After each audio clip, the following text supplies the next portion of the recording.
이 망할 게임은 애초에 컨텐츠라고 할 게 아예 없기 때문에 이용자의 레벨이 올라감에 따라 차례로 해금되는 시스템 같은 건 넣을 수가 없었어요. 그러니까 당연히 게임 처음 와서 2레벨을 찍든 3레벨을 찍든 심지어 500레벨을 찍든 뉴비 입장에선 내가 즐길 컨텐츠를 스스로 발벗고 찾아 나선 수밖에 없었죠. 뭐야, 이 게임은 왜 안 떠먹여줘? 그건 다른 온라인 게임을 해본 분들의 기준인 거고요. 2레벨밖에 안 됐는데 벌써 게임이 질려갑니다. 멀티를 2판 해야 2레벨이 되는 건데 1레벨인 채로 도망간 사람이 33%, 튜토리얼 과정에서 도망간 사람이 13%나 된다니 말 다 했지 뭐. 게임 시작한 지 곧 반년인데 출석 보상을 총 10번 받은 사람의 비율은 2%라고 합니다. 어떠세요? 반면에 카로플은 레벨이 올라갈수록 다양한 컨텐츠들이 순차적으로 해금되면서 보다 다양하게 즐길 수 있었습니다. 새로 유입된 유저가 어느 시점에 질러할 것인지를 알고 있는 거죠. 처음만 봐도 그래요. 튜토리얼을 끝내고 강제 참여하는 더도 말고 덜도 말고 스피드전 딱 한 판 끝내고 나오면 1레벨의 경험치가 이미 많이 차 있습니다. 2레벨을 찍기 위해서 스스로 2판을 하는 것조차도 버겁다는 것을 카로플 제작자들은 알고 있었습니다. 조재현 디렉터님이 그렇게 환장해 죽는 유비 배려, 카로플에선 어떻게 이루어져 있을까요? 시나리오 모드를 잠깐 하게 되는데 이때 크레이지 트랙을 접목시킨 초보자 전용 트랙을 따로 제공합니다. 여기서 사용되었던 초보 트랙들은 이후에 초보 서버 멀티플레이에도 적용되게 되었습니다. 초보자일 때는 부스터를 모을 수 없어서 느낄 수 없는 속도감을 맵 곳곳에 설치된 부스터존을 통해서 챙길 수 있도록 하면서도 얼핏 부스터존이 아니어서 꽝 혹은 방해 요소처럼 보이던 점프존이 장애물에 박지 않도록 하는 주행 보조 역할을 제공했었다는 사실은 저를 경악시키기에 충분했습니다.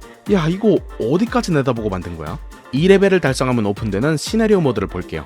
사실 원작에서도 별 중요한 스토리 없이 스크립트 깔짝여 놓은 거 보겠다고 굳이 시간 투자하면서 올 클리어하는 유저들이 많았거든요. 근데 이번 카드립처럼 무슨 토끼 나와서 트로피를 훔쳐가 버려서 공식 리그에서도 선수들에게 트로피를 안 준다 이런 디테일한 설정을 쓸 거라면은 이것을 납득시키기 위해서 시나리오도 하나쯤 있었어야 되는 게 아닌가 싶습니다. 얘네는 무려 풀보이스거든요. 로드마니, 이제 그만 항복하시지. 용서해줄 수 있어. 내가 크리스탈을 내놓을 것 같아? GTA5, 아이돌마스터, 블루 아카이브급은 아니더라도 레이싱 게임 스토리 모드에 한국어 풀더빙이 들어갔다는 게 참 대단한 것 같습니다. 어쩔 수 없어 뭐. 그리고 특정 단계에서는 현지를 통해서만 얻을 수 있는 카트바디를 체험해볼 수 있었기 때문에 고인물 유저들도 카트바디 체험을 위해 좋든 싫든 플레이하게 되면서 공략이 공유되었고 그 공략들이 뉴비들에게 도달하면서 선순환 구조를 이루기도 했습니다. 3레벨을 달성하면 오픈되는 라이센스 테스트. 드리프트와는 다르게 이미 카로플에서는 L1 단계까지 모두 구현된 상태로 출시되었습니다. 원작 라이센스 자체가 드리프트 테크닉을 테스트하기에 적합한 구성으로 이루어져 있다 보니까 PC 카트의 라이센스를 그대로 가져온 모습입니다. 개인적으로 이것보다도 9버전 라이센스 트랙들을 좀 좋아하는 편이긴 한데 이 정도도 저는 만족을 하거든요. 특히나 L1 라이센스의 경우에는 획득하게 되었을 때 전체 유저 중 내가 몇 번째로 획득한 것인지 표시가 되어서 많은 유저들이 이 악물고 연습하는 동기를 제공하기도 했습니다.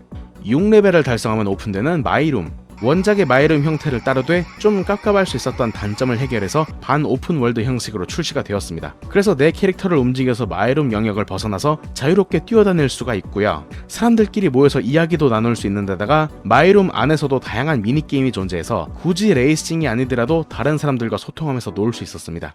또한 마이룸에 구조물을 심어서 메이플2와 유사한 방식으로 나만의 집을 만드는 것이 가능했고요. 집 외부의 구조물들을 밟고 올라갈 수도 있었기에 마인크래프트의 재미까지 구현하였습니다. 덕분에 사람들이 특정 유저의 마이룸에서 미로찾기 같은 놀이를 진행하기도 했고요. 10레벨을 달성하면 오픈되는 랭킹전. 카로플은 첫 오픈날부터 랭킹전이 존재했었습니다. 랭킹전에 존재하는 다양한 시스템과 보상들은 수많은 유저들을 게임으로 끌어당겼으며 이때 첫 도입된 점수 시스템은 이미 완성형이어서 3년이 지난 지금까지도 기본적인 틀을 유지한 채로 진행되고 있습니다. 자세한 내용은 이 시리즈 중에 2편을 참고하시면 되고요. 11레벨을 달성하면 오픈되는 클럽을 살펴보겠습니다. 클럽 자체는 현물 재화인 건전지를 사용하여 생성할 수 있어서 의미 없는 클럽들이 무제한 양산되는 것을 막으면서도 기업 입장에서 소소한 수익을 취할 수 있었고, 클럽전은 조재현 디렉터가 그렇게 원하던 방식인 시간 제한 방식으로 이루어져서 주말에 한정된 시간에 클럽에 소속된 유저들이 클럽전을 짧고 굵게 즐길 수 있었습니다. 클럽전을 이용하지 않더라도 일주일에 한 번씩 업적과 게임 이용 현황, 타임어택 기록 등을 비교하는 클럽 도전을 통해 각 클럽 구성원들의 자존심을 이용해서 유저들을 게임에 참여시키기도 했습니다. 12레벨을 달성하면 오픈되는 잠재력. 잠재력의 경우에는 카드립처럼 루찌 업그레이드 항목이 들어있었음에도 안내를 스킵할 수 있는 마이룸이나 라이센스 등과는 달리 12레벨 달성과 함께 무조건 강제적으로 유저에게 잠재력 시스템 창을 누르게 함으로써 뉴비에게 잠재력 시스템이 존재한다는 사실 자체를 명확히 인지시켜 주었고, 다른 유저들과의 기본 속도 차이가 현질보다는 해당 시스템에서의 레벨업 단계에서 온다는 사실을 똑똑히 알려주었기에 나만 느린 현질 만겜이라는 생각보다는 게임을 좀 더 플레이하면은 현질 없이도 남들과 동등하게 달릴 수 있겠구나 라는 생각이 자연스럽게 들도록 설계해서 유저들을 게임에 좀 더 몰입하게 만들었습니다. 또한 잠재력의 강화 방식은 다른 아이들 키우기 게임의 강화 방식을 일부 채택하여 업그레이드 이퀄 페이 투인 혹은 업그레이드 이퀄 루치 투인이라는 이런 부정적인 감정이 남지 않도록 하였습니다. 그리고 이건 별건 아니지만 마지막으로 트랙, 프리시즌 오픈 기준 카트라이더 드리프트에는 약 30개의 트랙이 있었으며 30개 트랙 중 순수 스피드 트랙은 13개, 아이템 트랙은 17개였습니다. 첫 출시일 기준 카러플에는 총 49개의 트랙이 있었으며 49개 트랙 중 스피드 트랙은 28개, 아이템 트랙은 21개였습니다. 물론 트랙의 그 디테일에서의 차이 때문에 개발 속도가 좀 더뎌질 수는 있죠. 아니 네모 맵인 강남 스트리트 만드는데 5개월? 괜찮다 이거야. 근데 무슨 저번주에 말했듯이 만들어놓고 쌓은 게 많으면 일단 맵을 좀 풀어줬으면 합니다. 이 외에도 카러플에서 유저가 즐길 수 있는 컨텐츠는 수도 없이 많습니다. 저는 그 중에서 극히 일부만 소개시켜드린 것이고요. 근데 제 요지는 카러플이 한 대로 이어달리기 놓고 잠재력 넣으면 무조건 성공한다라는 게 아닙니다.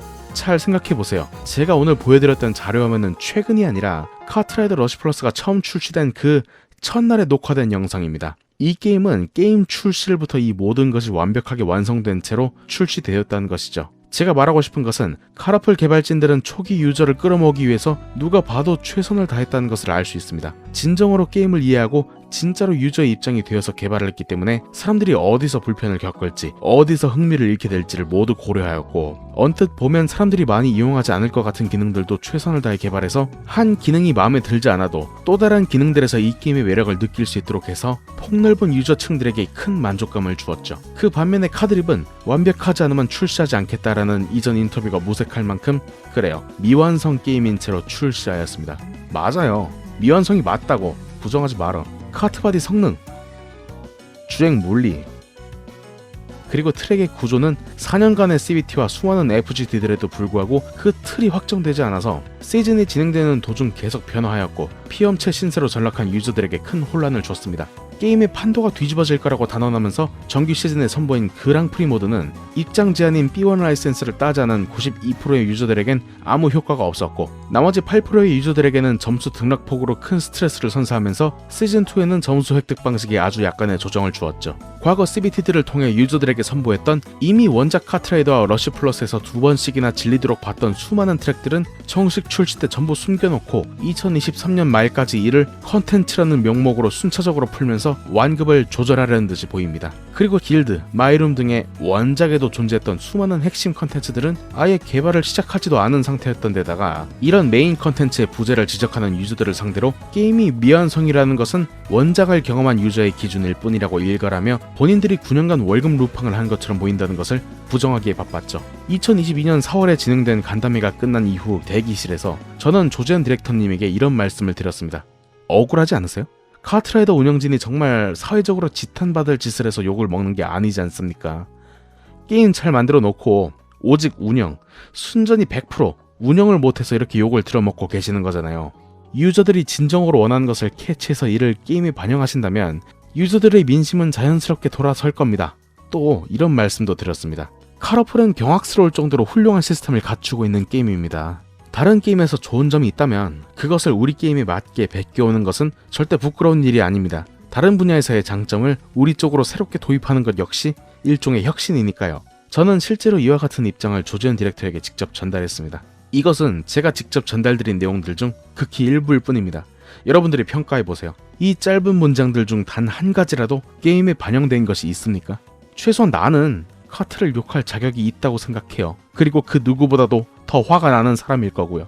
오늘 하루만 선을 조금만 넘어볼게요. 아니, 카트라이더가 마리오 카트 파쿠리 게임이라는 걸 온 세상이 알아요. 왜? 다른 회사의 게임은 베껴올 줄 알면서 같은 회사의 다른 게임은 베껴오지 않습니까? 혹시 중국 지부와 텐센트가 개발한 카러플을 베끼는 게 그렇게 수치스러워요? 그러면은 일본 레이싱 게임에서 모티브를 따온 카트라이더의 디렉터인 것은 그러면은 안 수치스럽단 말입니까? 최소한 카라풀이 출시 초기에 유저층을 끌어안기 위해 쥐어짜냈던 그 열정 하나만 좀 베껴보시면 안 되는 걸까요? 다음 영상은 아직도 안 생긴 채팅 시스템 등에 대해서 간략하게 살펴보겠습니다.